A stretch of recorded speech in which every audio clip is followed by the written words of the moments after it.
State monitoring સેલની ટીમે ભાવનગર જિલ્લાના બુદેલ ગામ પાસેના ખાર વિસ્તારમાંથી 4,30,60,000ની કિંમતના 4 કિલો 306 ગ્રામ પ્રતિબંધિત એમ્બરગ્રીસના જથ્થા સાથે 4 લોકોને ઝડપી લીધા બાદ વન વિભાગ દ્વારા તપાસ દરમિયાન વધુ 4 શખ્સોને 5 કરોડથી વધુ એમ્બરગ્રીસના 5 કિલોગ્રામ જથ્થા સાથે ઝડપી પાડ્યા 8 શખ્સો સામે વન્યપ્રાણી સંરક્ષણ અધિનિયમ કલમો હેઠળ ગુન્હો નોંધી કોર્ટમાં રજૂ કરી 1 દિવસના રિમાન્ડ મેળવ્યા હતા।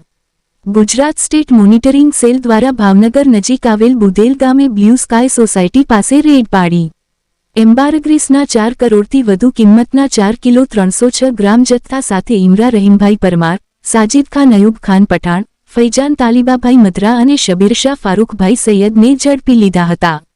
જે એમ્બરગ્રીસ સ્પર્મ વ્હેલ માછલીની ઉલટી હોવાનું સ્પષ્ટ થતાં પોલીસે એમ્બરગ્રીસ અને અન્ય મુદ્દામાલ સહિત કુલ 4,31,60,100નો મુદ્દામાલ કબજે કર્યો હતો। વધુ પૂછપરછ દરમિયાન ઇમરા અને સાજિદ ખાન નામના ઈસમોએ આ જથ્થો ભાવનગરના અભિષેક રાઠોડ અને ભરત રાઠોડ નામના 2 શખ્સોએ વેચાણ માટે આપ્યો હોવાની કબૂલાત કરી હતી।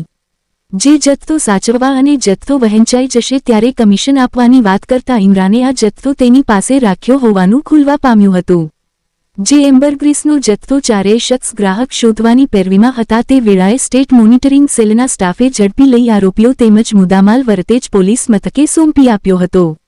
એમ્બરગ્રીસના ગેરકાયદે વેચાણ બાબતે વન વિભાગ દ્વારા કાર્યવાહી થતી હોય વન વિભાગને આ ગુન્હાની તપાસ સોંપવામાં આવતા વન વિભાગ દ્વારા વન્યપ્રાણી સંરક્ષણ અધિનિયમ કલમ હેઠળ ગુન્હો દાખલ કરી આગળની તપાસ હાથ ધરી હતી। ગુન્હાના મૂળ સુધી જવા વન વિભાગે તપાસ હાથ ધરતા વધુ 4 શખ્સોના નામ સામે આવ્યા હતા। જેમની તપાસ દરમિયાન અંદાજિત 5 કરોડ કિંમતનો 5 કિલોગ્રામથી વધુ જથ્થો મળી આવતા તેને પણ જપ્ત કરી વધુ કાર્યવાહી હાથ ધરી હતી।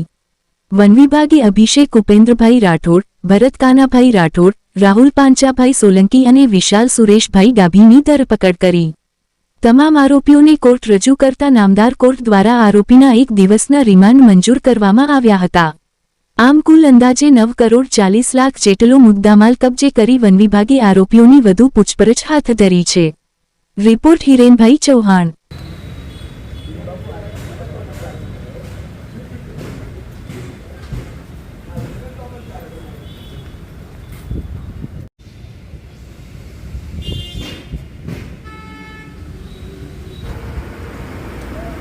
મારું નામ બીજી Galani, range forest officer Bhavnagar.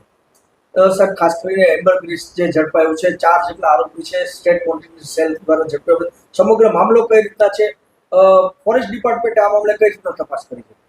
તારીખ 10/7/2026ના રાત્રિના સમયે પોલીસ કંટ્રોલમાંથી મેસેજ મળેલ કે એમ્બરગ્રીસ જે વેલ માછલીની ઉલટી તરીકે ઓળખાય છે, જે સ્ટેટ મોનિટરિંગ સેલની ટીમ દ્વારા પકડવામાં આવેલ છે બાતમીના આધારે, અને તેની ઓળખ અને તેમજ FSL ટીમ બોલાવવામાં આવેલ અને ફોરેસ્ટ ઓફિસરને બોલાવવામાં આવેલ।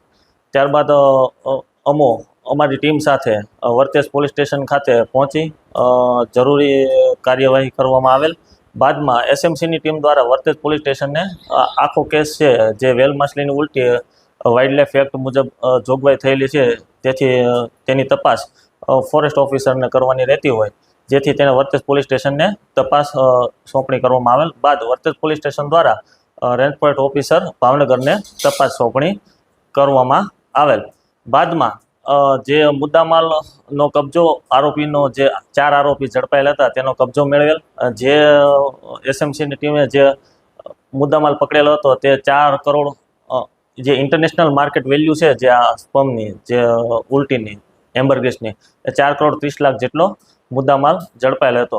બાદમાં ભાવનગર રેન્જ દ્વારા વન્યપ્રાણી સંરક્ષણ અધિનિયમ 1972માં જે વેલ માછલીનું જે સ્પર્મ છે, જે ઉલટી છે, જે બેન છે, જે ટૂંકમાં ગેરકાયદેસર વેચાણ કરવું, તેનો કબજો રાખવો, જે સરકારી પ્રોપર્ટી છે તે બેન છે, એટલા માટે થઈ અને વન્યપ્રાણી સંરક્ષણ અધિનિયમ મુજબ ગુનો નોંધવામાં આવેલ। બાદમાં જે આનું ઊંડાણ સુધી પગેરું મેળવવા આ વારંવાર જે ધોલેરાથી લઈ મહુવા સુધીની જે દરિયાઈ કોસ્ટલ પટ્ટીમાં વારંવાર આવા કેસ થાય છે, તો ક્યાંથી આવે છે, શું છે, તેનું પગેરું મેળવવા માટે ભાવનગરની ટીમ ઊંડાણપૂર્વક તપાસ કરતા બીજા 4 આરોપી ખડસલિયા ગામે તેમજ ભાવનગર સિટી વિસ્તારમાંથી પકડવામાં આવેલ છે। અને જે ખડસલિયા ગામના જે મૂળ આરોપી છે તેઓ પાસેથી બીજો 5 કરોડ 10 લાખનો મુદ્દા માલ પણ રિકવર કરવામાં આવેલ છે।